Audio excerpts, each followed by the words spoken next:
রসায়ন থেকে তুমি যদি মাত্র ৬৯টা এমসিকিউ যদি শেষ করতে পারো তাহলে তোমার টোটাল রসায়ন বই শেষ, অর্থাৎ অনুশীলনী শেষ।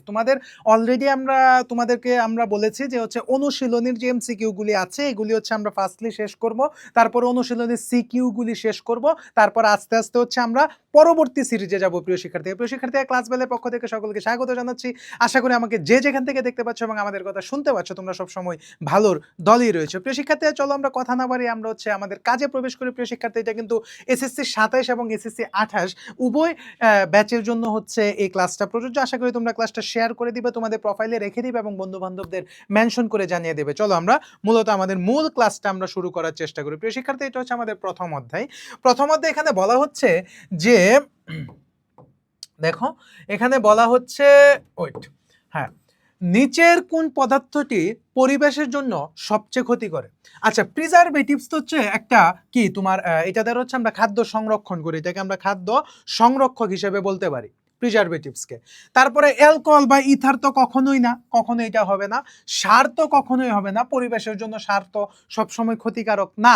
সবচেয়ে ক্ষতি বেশি করে হচ্ছে আমাদের কীটনাশক। সবচেয়ে বেশি কে ক্ষতি করে? কীটনাশক ক্ষতি করে।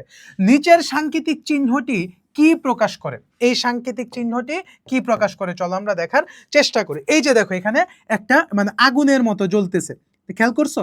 আগুনের মতো জ্বলতেছে, বাট যখন এটা এরকম গোল থাকবে তখন কিন্তু সেটা জারক। ঠিক আছে, যেহেতু এটা গোল না, আগুনের মতো জ্বলতেছে, তার মানে আমরা বলতে পারি এটা কি একটা দাহ্য পদার্থ। তারপরে দেখো, আমরা পরের টপিকটা দেখার চেষ্টা করি। কি বলতেছে? নিচের কোনটি তেজস্ক্রিয় রশ্মিকে নির্দেশ করে? তেজস্ক্রিয় রশ্মিকে নির্দেশ করে। প্রিয় শিক্ষার্থীরা, অলরেডি তোমরা জানো, যেটা আমরা বলেছি, তেজস্ক্রিয় রশ্মি মানে হচ্ছে কি, যে একটা 3টা পাখা থাকবে। 3টা পাখা, যেটা এটা হচ্ছে তেজস্ক্রিয় রশ্মি। যেমন হচ্ছে এইটা হচ্ছে 3টা পাখা আছে, এটা হচ্ছে কি তেজস্ক্রিয় রশ্মি। এটা হচ্ছে মানব স্বাস্থ্যের জন্য ক্ষতিকর, এটা হচ্ছে পরিবেশের জন্য ক্ষতিকর। আচ্ছা, তারপরে কি বলা হচ্ছে? কপারের সাথে অন্য কোন ধাতুকে গলিয়ে ব্রোঞ্জ তৈরি করো? এটা কিন্তু তোমাদের বইয়ে ডিরেক্ট আছে, ব্রোঞ্জ। কপারের সাথে হচ্ছে তোমার বেসিক্যালি হচ্ছে আমরা যদি কপার আর হচ্ছে টিনকে যদি অ্যাডজাস্ট করি তাহলে হচ্ছে আমরা কি পাবো? আমরা হচ্ছে ব্রোঞ্জকে পাবো। যদি কপারের সাথে আমরা টিনকে অ্যাডজাস্ট করি। টিন কোথায় আছে? এই যে এখানে টিন আছে, তার মানে আনসার হচ্ছে এটা। আচ্ছা, প্রিয় শিক্ষার্থী, এখন আমরা দ্বিতীয় অধ্যায় দেখব। দ্বিতীয় অধ্যায় অনুশীলনীতে কি কি এমসিকিউ রয়েছে। এখানে বলা হচ্ছে কাপে গরম চা রাখলে নিচের কোন প্রক্রিয়াটি ঘটে? আচ্ছা, ঊর্ধ্বপাতন তো হচ্ছে কঠিন থেকে যখন সরাসরি সে বাষ্প হয়ে যাবে, যেমন হচ্ছে ন্যাপথালিন বলতে পারি, আমরা কপুর বলতে পারি, তারপর হচ্ছে নিশাদল বলতে পারি, যেটা হচ্ছে এইটা, হ্যাঁ, অ্যামোনিয়াম ক্লোরাইড, এটার আরেক নাম কিন্তু নিশাদল। তার মানে এইটা আনসার হবে না। নিঃসরণটা কি? সরু ছিদ্রপথে যখন কোনো কিছু বের হয়ে যাবে, ঠিক আছে, মানে সরু ছিদ্রপথ, এই কথাটা নিঃসরণে লেখা থাকবে। কেমন? আর ব্যাপনটা কি? কোনো মাধ্যমে স্বতঃস্ফূর্তভাবে কোনো মাধ্যমে কঠিন তরল এবং বায়ু পদার্থের সমভাবে ছড়িয়ে পড়ার প্রক্রিয়াকে ব্যাপন বলে। তার মানে এখানে তো এই বিষয়টা হবে না। তার মানে বিষয়টা কি? বাষ্পীভবন জিনিসটা কি? বাষ্পীভবন হচ্ছে সে তরল থেকে সে বাষ্প হবে, ঠিক আছে, তরল থেকে সেটা বাষ্প হবে, যেটাকে আমি স্টুডেন্টদের পড়াই তব। মাঝে মাঝে তব দেখা পাই, এই যে সেই তব হচ্ছে এটা। তরল থেকে বাষ্প হইলে সেটা হচ্ছে বাষ্পীভবন। তার মানে আনসার কোনটা হবে? গরম চাটা তো তরল, হ্যাঁ, তরল থেকে সে কি হচ্ছে? বাষ্পে হচ্ছে, তার মানে কি? বাষ্পীভবন হবে। বলছে জলীয় বাষ্পকে কখন ঘনীভবন করা হয় তখন কণা সমূহের ক্ষেত্রে কি ঘটে? আচ্ছা, এইখানে তোমাকে খুব ভালোভাবে বুঝতে হবে। জলীয় বাষ্পকে যখন তুমি ঘনীভবন করবা, ঘনীভবন মানে কি? তাকে পূর্ব অবস্থায় ফেরত আনবা, তখন অবশ্যই কি হবে? তাকে শক্তি নির্গত করতে হবে। শক্তি অবশ্যই তাকে কি করতে হবে? অবশ্যই তাকে কি করতে হবে? শক্তি নির্গত করতে হবে। তাহলে আনসার কোনটা হবে? আনসার হবে ঘ। যখন তুমি জলীয় বাষ্পকে ঘনীভবন করা হয় তখন কি হয়? কণা সমূহের ক্ষেত্রে কি ঘটে? তখন হচ্ছে শক্তির নির্গত হয়। শক্তি নির্গত ছাড়া তো এটাকে ঘনীভবন করা যাবে না। প্রিয় শিক্ষার্থী, তারপরে চলো আমরা পরের জিনিসটা দেখার চেষ্টা করি। খুবই ইম্পর্টেন্ট একটা জিনিস এবং খুবই বোঝার একটা জিনিস। বলছে ঊর্ধ্বপাতনের জন্য কোনটা প্রযোজ্য? আচ্ছা, ঊর্ধ্বপাতনের বিষয়টা হচ্ছে সে সরাসরি কি হবে? কঠিন থেকে কি হবে? সে কঠিন থেকে হচ্ছে বাষ্প হবে। এটাই হচ্ছে কি? এটাই হচ্ছে ঊর্ধ্বপাতন। সে কঠিন থেকে বাষ্প হবে। এবং এই জায়গায় খুব গুরুত্বপূর্ণ একটা মেসেজ তোমাদের জন্য রয়েছে। কঠিনের জন্য ঘটনাটা কি রে ভাই? কঠিনের স্ট্রাকচারটা হচ্ছে যে এরকম, মানে আন্তঃআণবিক শক্তি একবারে সবচেয়ে বেশি থাকবে। তরলের ক্ষেত্রে কি হবে? একটু ফাঁকা থাকবে। তরলের ক্ষেত্রে আন্তঃআণবিক শক্তি একটু কমে যাবে, আর বাষ্পের ক্ষেত্রে অনেক বেশি হবে। এখন আগে এইটা খুঁজতে হবে যে এখানে কঠিন পদার্থ কোনটা কোনটা আছে। এটা কঠিন পদার্থ না, এইটা কঠিন পদার্থ হইতে পারে, এইটা কঠিন পদার্থ না। আচ্ছা আমাকে বলছে কি ঊর্ধ্বপাতন, মানে কঠিন থেকে সে সরাসরি বাষ্প হবে, কঠিন থেকে সরাসরি বাষ্প হবে। এটা কঠিন থেকে কি হচ্ছে, তরল হয়েছে, তার মানে এটা আনসার হবে না, তার মানে বাকি আছে কোনটা আনসার, এটা সিস্টেম। এখন আমরা 2 নাম্বারটা সলভ করার চেষ্টা করব। 2 নাম্বারে কি বলতেছে রে ভাই, 2 নাম্বারে বলতেছে অজানা কঠিন বস্তু জেড এর তাপীয় বক্ররেখা, জেড বা জি যে কোনো এটা তুমি বলতে পারো, সমস্যা নাই। চিত্রতে বোঝা যাচ্ছে জেড এর গলনাঙ্ক 154 ডিগ্রি সেলসিয়াস। দেখি তো, এই যে দেখো 154, এই যে এই অবস্থায় এতটুক জায়গা তো হচ্ছে কঠিন, এই অবস্থায় এসে সে গলতে শুরু করছে, তার মানে এইটা আনসার হবে। অর্থাৎ এক ছাড়া যে অপশনটা আছে ওই অপশনটা আনসার হবে না। এই যে এক ছাড়া দেখো অর্ধেক মানে খ আছে, তার মানে খ আনসার হবে না, রাইট। আচ্ছা তারপরে কি বলতেছে, জেড বস্তুটি কি উদ্দায়ী। জেড বস্তুটি কেন উদ্দায়ী হবে, উদ্দায়ী হওয়ার তো কোনো প্রশ্নই নাই, জেড বস্তু উদ্দায়ী না, জেড বস্তু উদ্দায়ী না। জেড বলতেছে একটা অজানা বস্তুর রেখা, জেড তো উদ্দায়ী না, তার মানে এটা আনসার হবে না। তাহলে আনসার কোনটা হবে, দেখো 2 যেখানে আছে ওইখানে আনসার হবে না, এখানে 2 আছে আনসার হবে না, এখানে 2 আছে আনসার হবে না, একটা ফ্রেশ আছে হচ্ছে এটা, তার মানে আনসার কোনটা, আনসার হচ্ছে গ। এগুলো একটু সিস্টেমে বুঝে নিবা। তারপরে দেখো কি বলছে, কোনটির ব্যাপন হার বেশি। তাহলে সম্পর্কটা কি রে ভাই, আমি বলছি ইদানিং কিন্তু একটা প্রশ্ন তোমাদের আসতে দেখা যাচ্ছে, কোনটা নিঃসরণের হার বেশি বা নিঃসরণের হার কম। মনে রাখবা আণবিক ভর, আণবিক ভর এর সাথে 1/, ব্যাপন অর্থাৎ নিঃসরণও সেম, এটাকে তুমি নিঃসরণও দিয়ে দিতে পারো। অর্থাৎ আণবিক ভর যার বেশি তার ব্যাপন হার কম, আণবিক ভর যার কম তার ব্যাপন হার বেশি। ব্যস্তানুপাতিক মানে কি একটা কমলে আর একটা বাড়বে, তাই না? আচ্ছা বলছে কোনটার ব্যাপন হার বেশি, তার মানে আমাকে বের করতে হবে কোনটার আণবিক ভর কম। আচ্ছা দেখি, কার্বন ডাইঅক্সাইড এটা হচ্ছে 44, ঠিক আছে, ক্লোরিন, হাইড্রোক্লোরিক অ্যাসিড হচ্ছে 36.5, অ্যামোনিয়া হচ্ছে 17, আর সালফিউরিক অ্যাসিড হচ্ছে 98। কিভাবে আণবিক ভর বের করতে হয় তোমাদের আমাদের কোর্সের যারা আছো তাদেরকে কিন্তু শিখাইছি। এখন সবচেয়ে ব্যাপন হার কম কোনটাতে, দেখো এটাতে আছে 44, আনসার হবে না, এটা আনসার হবে না, এটা আনসার হবে না, তার মানে বাকি আছে কোনটা, অ্যামোনিয়া, তার মানে আনসার হবে অ্যামোনিয়া, অ্যামোনিয়ার ব্যাপন হার বেশি। বলছে কোনটি ঊর্ধ্বপাতিত হয়, ঊর্ধ্বপাতিত জিনিসটা কি, সরাসরি কঠিন থেকে বাষ্প হয়ে যাবে, তাই নয় কি, অবশ্যই। দেখো তুত, কপার সালফেট ইনটু 5 অনু পানি, আনসার হবে না। সোডা অ্যাশ আনসার হবে না। খাদ্য লবণ আনসার হবে না, তার মানে বাকি কোনটা, আয়োডিন। এটা ডিরেক্ট মনে রাখবা, ঊর্ধ্বপাতিত পদার্থ হচ্ছে তোমার 1 হচ্ছে আয়োডিন, 2 হচ্ছে অ্যামোনিয়াম ক্লোরাইড, 3 হচ্ছে তোমার কর্পূর, 4 হচ্ছে ন্যাপথালিন, ন্যাপথালিন। এই জিনিসগুলি তোমাদের পরীক্ষায় বেশি আসে। হ্যাঁ ইদানিং হচ্ছে এই যে আয়োডিনটা আসছে, এই জিনিসগুলো হচ্ছে ঊর্ধ্বপাতিত পদার্থ, প্রিয় শিক্ষার্থী। তারপরে দেখো আমরা তৃতীয় অধ্যায়ে যা যা আছে আমরা সলভ করার চেষ্টা করব। বলছে জেড একটা মৌল, ভালো কথা, যার প্রোটন সংখ্যা হচ্ছে 11 এবং ভর সংখ্যা হচ্ছে 52, তার মানে এই 252, তার মানে জেড একটা মৌল, প্রোটন সংখ্যা কোথায় থাকে, সবসময় নিচে থাকে, প্রোটন সংখ্যা নিচে থাকে, আর ভর সংখ্যা কোথায় থাকে, উপরে থাকে। এখন খুঁজো তো, বলছে নিচের কোনটি দ্বারা পরমাণুকে প্রকাশ করা যায়। তো প্রোটন সংখ্যা সবসময় নিচে থাকবে, যে জেডটা এখানে চলে আসবে, জেডটা থাকবে এখানে। তো ভর সংখ্যা কোথায় থাকবে, ভর সংখ্যা হচ্ছে উপরে থাকবে, প্রোটন সংখ্যা হচ্ছে নিচে থাকবে, তার মানে আনসার হবে কোনটা, আনসার হবে হচ্ছে এইটাই, যে এখানে দেখো ভর সংখ্যাটা উপরে, প্রোটন সংখ্যাটা কি নিচে আছে, ঠিক আছে। তারপরে দেখো কি বলা হচ্ছে, এক্স মৌলটির আপেক্ষিক পারমাণবিক ভর কত। ভালো কথা, এখানে বলা হচ্ছে কি এক্স হচ্ছে যেটা 146, তাহলে আপেক্ষিক পরমাণুর ভরটা আমি কিভাবে বের করব। আপেক্ষিক পরমাণু ভরের বের করার সূত্র যা তো তোমরা জানো, যেহেতু তোমরা অনেকদিন হয়ে গেছে, ওই সূত্র অনুযায়ী ইকুয়েশনটা করে নিবা, আনসারটা চলে আসবে। আর কিচ্ছু বোঝার দরকার নেই, সূত্র ফালাইয়া দিবা এটাতে। আচ্ছা এখানে বোঝানোর কিছুই নাই, সেম কথা, আপেক্ষিক পারমাণবিক ভর সেম, সূত্র ফালাইয়া দিবা, আনসার চলে আসবে। আর এই চ্যাপ্টারগুলিতে আমি একটু সোজা, এগুলি তো ডিরেক্ট সূত্রের অঙ্ক, আমি আর এখানে টাইম নষ্ট করলাম না। আচ্ছা কি বলছে, এখানে মৌলের কি আছে, আচ্ছা 27 সংকেতটিতে মৌলের এই 27 থেকে, আচ্ছা এটা আমি 27 দেখেই বুঝছি, এটা হচ্ছে অ্যালুমিনিয়াম, তাহলে অ্যালুমিনিয়াম এখানে হচ্ছে 13, এখানে হচ্ছে 27। এখন দেখি কি বলছে, প্রোটন সংখ্যা 13, ইটস ওকে। ভর সংখ্যা কত, ভর সংখ্যা হচ্ছে 27, এটাও ওকে। আচ্ছা বলছে নিচের কোনটি সঠিক। এখন প্রশ্ন হচ্ছে এর ইলেকট্রন সংখ্যা 10 না, যা প্রোটন সংখ্যা তাহাই হচ্ছে ইলেকট্রন সংখ্যা, তার মানে এইটা আনসার হবে না। 3 যেখানে আছে ওইখানে আনসার হবে না, এখানে 3 আছে, এখানে 3 আছে, এখানে 3 আছে, তার মানে ফ্রেশ আছে এটা, তার মানে আনসার হচ্ছে ক। তার মানে আনসার কি রে ভাই, আনসার হচ্ছে ক। তারপরে দেখো কি হয়, বলছে পটাশিয়ামের পারমাণবিক সংখ্যা কত, এটা আর বোঝানোর কি আছে, 19। চলো এখন দেখার চেষ্টা করি 6 নাম্বারটা কি বলছে। 6 নাম্বারটা বলা হচ্ছে এন শেলে কতটি উপশক্তি স্তর আছে, তাহলে কে এল এম এন, তাই না? তার মানে এটা 4, তাহলে কি n ইকুয়াল টু 4, 4 মানে কি 0 1 2 3, তাই তো? তাহলে 1 2 3 4, 4টা আছে, ঠিক আছে। আচ্ছা, তারপরে দেখো কি বলছে, স্ক্যান্ডিয়াম এর পারমাণবিক সংখ্যা 21 হলে, এর পারমাণবিক সংখ্যা হচ্ছে 21, ভালো কথা। স্ক্যান্ডিয়ামের সঠিক ইলেকট্রন বিন্যাস কোনটা? তোমাকে আমি একটা সিস্টেম শিখিয়ে দিই। স্ক্যান্ডিয়াম কত? 21 না 21 তো, তাই না?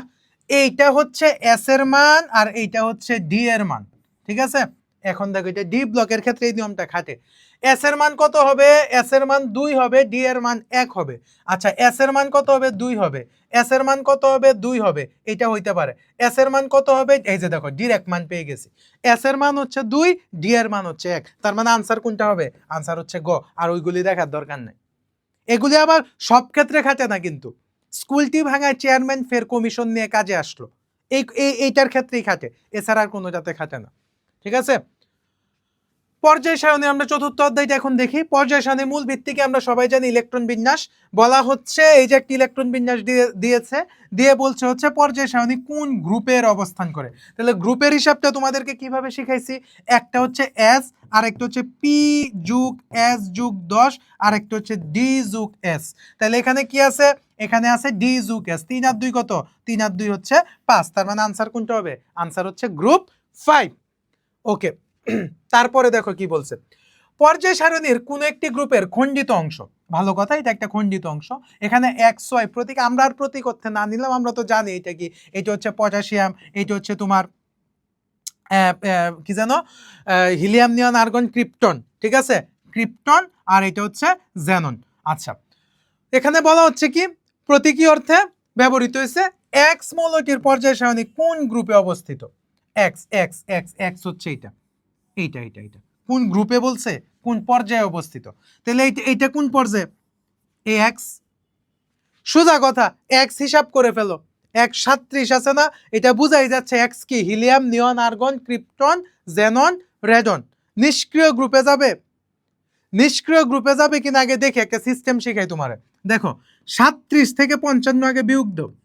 37 থেকে তুমি যদি 55 থেকে তুমি যদি 37 বিয়োগ দাও, এখানে 7 7 8 9 10 11 12 13 14 15 8, হাতে রয়েছে 1, 18, 18 বাকি, তার মানে এটা গ্রুপ ওয়াইজ আছে। এটা গ্রুপ ওয়াইজ আছে, মনে রাখবা পর্যায় ভিত্তিক যেটা এটা হচ্ছে এইভাবে একের ডিফারেন্স হবে। আর এইভাবে যদি আসে 2 8 8 18 18 32, এই ডিফারেন্স আসবে। যেহেতু 18 ভিত্তিক সম্পর্কে আসছি, তার মানে আমি বলতে পারি যে এটা গ্রুপ ভিত্তিক আছে। এই ডিফারেন্সটা গ্রুপ ভিত্তিক আছে, তার মানে ইলেকট্রন বিন্যাস করলে দেখবা এরা পঞ্চম গ্রুপে আসতেছে, এরা হচ্ছে পঞ্চম পর্যায়ে আসতেছে। সেমলি চলে আসবে পঞ্চম পর্যায়ে, এছাড়া কোনো উপায় নেই। পঞ্চম পর্যায়ে এটা চলে আসবে। হিলিয়াম নিয়ন আর্গন ক্রিপ্টন জেনন রেডন, এরা কোন পর্যায়ে আছে? হ্যাঁ, পঞ্চমে না? ওকে, উল্লেখিত মৌলটির কি বলতেছে, উল্লেখিত মৌলটির কি সর্বশেষ শক্তি স্তরে একটি ইলেকট্রন থাকে। আচ্ছা, পারমাণবিক আকার উপর থেকে নিচের দিকে ক্রমান্বয়ে হ্রাস পায়, ওয়াই মৌলটি অপেক্ষা বেশি সক্রিয়। খুব ভালোভাবে বুঝতে হবে, এখানে সুপার একটা ইনফরমেশন রয়েছে। সর্বশেষ স্তরে একটি ইলেকট্রন আছে। আচ্ছা, আমি এটা ইলেকট্রন বিন্যাস কত ছিল এক্স মৌলটির? এক্স মৌলটি কত ছিল রে? এক্স মৌলটি ছিল হচ্ছে 37। আচ্ছা, 37 যদি তুমি করো তাহলে হচ্ছে সর্বশেষ স্তরে তুমি একটি ইলেকট্রন পাবা, একটি ইলেকট্রন পাবা, এইটা ফিক্সড। তো বলতেছে পারমাণবিক আকার উপর থেকে নিচের দিকে ক্রমান্বয়ে হ্রাস পায়, এইটাই ভুল। হিলিয়াম নিয়ন আর্গন ক্রিপ্টন জেনন রেডন পারমাণবিক আকার কি হ্রাস পাচ্ছে না বৃদ্ধি পাচ্ছে? পারমাণবিক আকার হ্রাস পাচ্ছে না বৃদ্ধি পাচ্ছে? অবশ্যই হচ্ছে বৃদ্ধি পাচ্ছে, তার মানে এই আনসারটা হবে না। দেখো 2 যেখানে আছে ওইখানে আনসার হবে না, এখানে 2 আছে আনসার হবে না, এখানে 2 আছে আনসার হবে না, এখানে 2 আছে আনসার হবে না, তার মানে আনসার কি হবে? আনসার হবে গ। একটা ভুল বা করতে পারলেই হয়েছে, একটা ভুল বের করে দেখবা যে ওইটা কোন অপশনে আছে, যেটা আছে ওইটাতে হবে না। ওকে, তারপরে কি বলছে পঞ্চম অধ্যায়, যে আকর্ষণ বলের মাধ্যমে অণুতে পরমাণু সমূহ যুক্ত হয় তাকে কি বলে? তাকে রাসায়নিক বন্ধন বলে। তড়িৎ ঋণাত্মকতা বা ভ্যান ডার ওয়ালস বা ইলেকট্রন আসক্তি এগুলি তো কিছুই হবে না। নিচের কোন যৌগটি গঠনকালে প্রতিটি পরমাণুই নিয়নের ইলেকট্রন বিন্যাস লাভ করতে চায়? প্রতিটি পরমাণু কি করতে পারে? নিয়নের ইলেকট্রন বিন্যাসটা লাভ করতে চায়। আমার এখন মোটামুটি সবগুলি দেখতে হবে। এখন তুমি দেখো যে নিয়ন কত রে ভাই? নিয়ন তো 10। এখন আমাকে দেখতে হবে 10-এর কাছাকাছি কারা আছে। 10-এর কাছাকাছি ক্যালসিয়াম 20 না, পটাশিয়াম 19 না, ম্যাগনেসিয়াম আর সোডিয়াম ক্লোরাইড সোডিয়াম হইতে পারে, কিন্তু ক্লোরিন তো 10-এর কাছাকাছি না, তার মানে এটা আনসার হবে না। বাকি আছে কোনটা? এটা দেখো, ম্যাগনেসিয়াম হচ্ছে 2টা দিয়ে অক্সিজেন 2টা গ্রহণ করে, উভয় হচ্ছে দেখো, একটা হচ্ছে 8 একটা হচ্ছে 12, 2টা যদি ছাড়ে একটা হয়ে যায় 10, ইও হয়ে যায় 10। ঠিক আছে সিস্টেম, মানে তুমি দেখতেছো 10-এর কাছাকাছি কাদেরকে আনা যায়। এই যে এই 2টা 10-এর কাছাকাছি আছে, 12 আর 8। ঠিক আছে। আচ্ছা প্রিয় শিক্ষার্থী, চলো এখন আমরা এই প্রশ্নটা সলভ করার চেষ্টা করব। ভুলবশত এই চিত্রটা এখানে তোলা হয় নাই, তা আমি হচ্ছে একটু এভাবে লিখে দিলাম যাতে তোমাদের একটু বুঝতে সুবিধা হয়। বলতেছে ডি চিহ্নিত মৌলের কোন যোজনীটি অসম্ভব? দেখি কোন যোজনী অসম্ভব ডি চিহ্নিত মৌলের।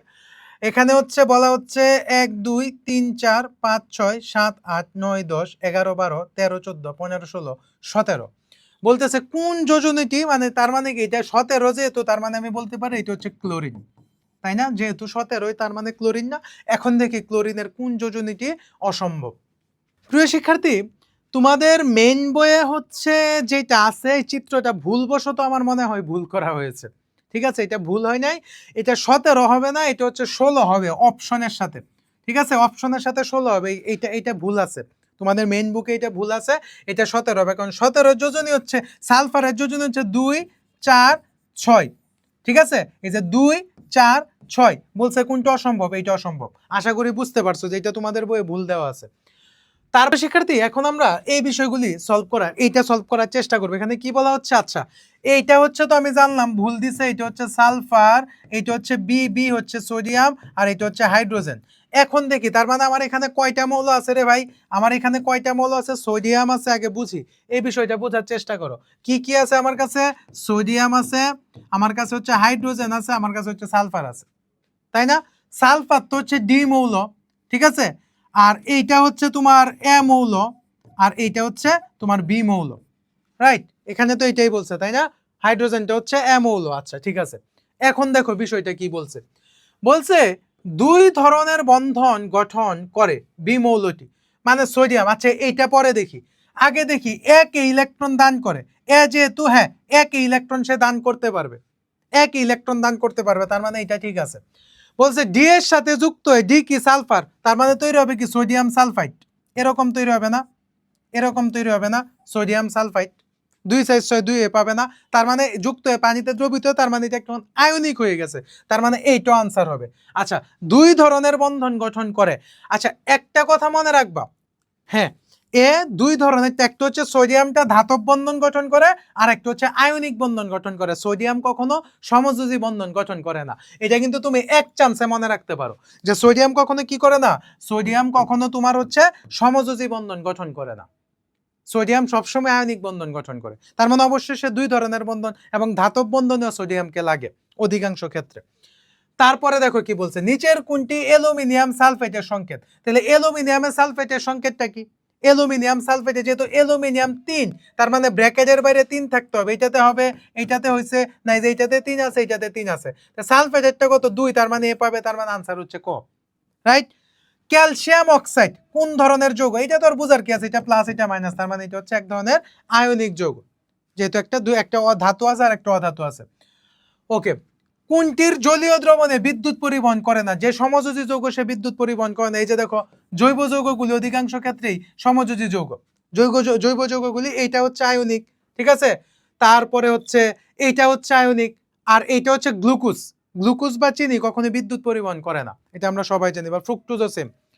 তারপরে বলছে যে এই টাইপের ম্যাথগুলি, এই টাইপের ম্যাথের জন্য তোমাদের হচ্ছে আমি একটা স্পেশাল সূত্র দিয়ে দিচ্ছি, সেটা হচ্ছে n = g/m x/na v/22.4 STP তে।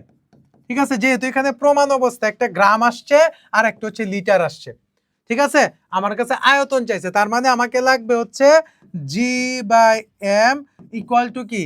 v/22.4। এইটা দিয়ে আমি আনসারটা বের করতে পারবো। দেখো এখন কিভাবে বের করি। কি চাইছে আমাকে 2 গ্রাম চাইছে এবং আয়তন বের করতে বলছে, মানে ভি বের করতে বলছে। তার মানে কি ভি এম ইকুয়াল টু কি জি ইন্টু 22.4। তাহলে এখানে জি কত, এখানে আমার আয়তন বের করতে বলছে। ভি ইকুয়াল টু কি, ভি ইকুয়াল টু হচ্ছে কি এম, আর জি কত দেওয়া, জি হচ্ছে 2 দেওয়া, 2 ইন্টু 22.4। তাহলে এম কোনটা চাইছে, হাইড্রোজেন গ্যাস। তাহলে হাইড্রোজেন কত রে ভাই, হাইড্রোজেনের আণবিক ভর কত, আর এটা মুছলাম না। হাইড্রোজেনের আণবিক ভর কত, হাইড্রোজেনের 2, 2 এ 2 কাটা, তার মানে যা আছে তা। আনসার কি, আনসার হচ্ছে 22.4 লিটার। এই সূত্র দিয়ে করে ফেলতে পারবা এটা। তারপরে কি বলছে দেখো, তারপরে বলছে নিচের কোনটি ক্যালসিয়াম ফসফেটের সংকেত। ক্যালসিয়াম কত, ক্যালসিয়াম হচ্ছে 2, এখন আমাকে 2 খুঁজতে হবে, 2 নাই 2 নাই। আচ্ছা ফসফেট কত, ফসফেট হচ্ছে 3, তার মানে এ এখানে চলে আসবে, এর জায়গায় এ পাবে, এর জায়গায় এ পাবে, তার মানে আনসার কোনটা, আনসার হচ্ছে এইটা। আশা করি এই বিষয়গুলি বুঝছো। তার প্রিয় শিক্ষার্থী, চলো এখন আমরা এইটা সলভ করার চেষ্টা করি। কি বলা হচ্ছে 3 এবং 4 নং প্রশ্নের আনসার দাও। আমরা তো অলরেডি সূত্রটা জানি। সূত্রটা কি চাইছে আমার কাছে দেখো, ক্লোরিন পরমাণুর সংখ্যা বের করো। যেহেতু পরমাণুর সংখ্যা চাইছে তার মানে আনসারের সাথে 2 গুণ করতে হবে, সোজা বাংলা কথা যেটা।